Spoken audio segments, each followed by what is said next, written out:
projects.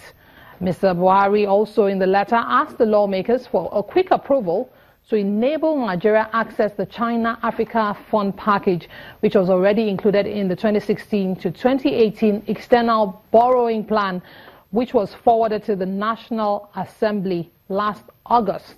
An additional over $1.11 billion is also being sought for procurement of polio vaccines and also the rehabilitation and the construction. That's $1.75 billion is also being sought for the procurement of polio vaccines for the ravaged Northeast, where 2 cases of polio was discovered in the recent past, and also for the reconstruction of the northeastern region of Nigeria, which is ravaged by insurgency. This request had initially been rejected by the Senate entirely in November last year. The question is, why had the loan been rejected initially, and why is this not one loan too many? Is this loan expedient at this time? Well, let's get some perspectives into the matter. Joining me to shed some light on some of these issues from Abuja studio is the chairman of the House Committee on Aid, Loans and Debt Management, Honorable Adeyinka Ajayi. Many thanks for joining us on the program. And in our studios here in Lagos is a legal practitioner, Malaki Ogumadu. Well, I'm delighted to be here. Thank you for the opportunity. Thank you for joining us. Well, I'll start with you from Abuja studios, Honorable Adeyinka. The letter that was presented today to the House of Representatives seeking a loan from the China Exim Bank and the World Bank. The same loan request was thrown out last year by the Senate. What's the guarantee that the House of Reps is going to approve this letter for a loan request this time around?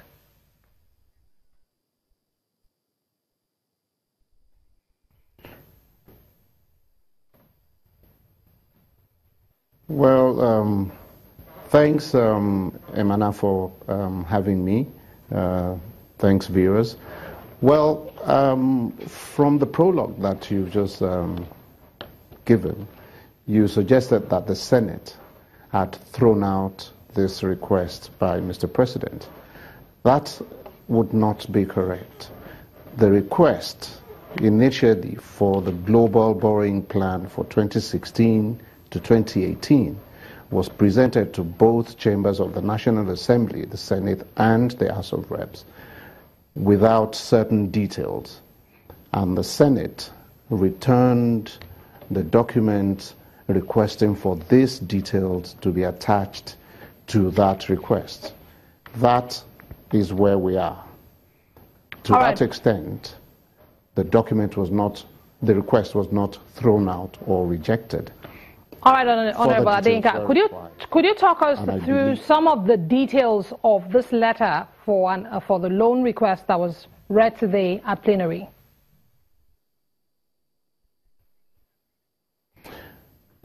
Well, if you had monitored proceedings today at the floor of the House, the letter was referred to the committee which I chair.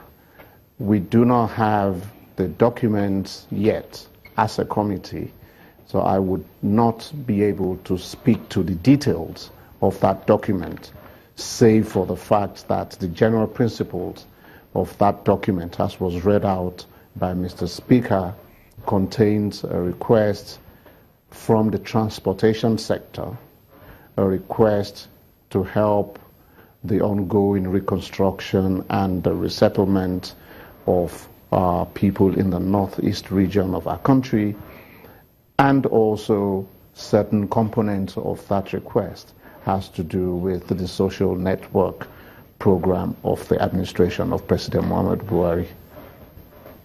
Okay, considering the fact that about $1.7 billion is being requested for the reconstruction of the northeast and the procurement of polio vaccines, well, what is the rationale in borrowing as a safety net and not to fund capital projects? Is that what we need at this time?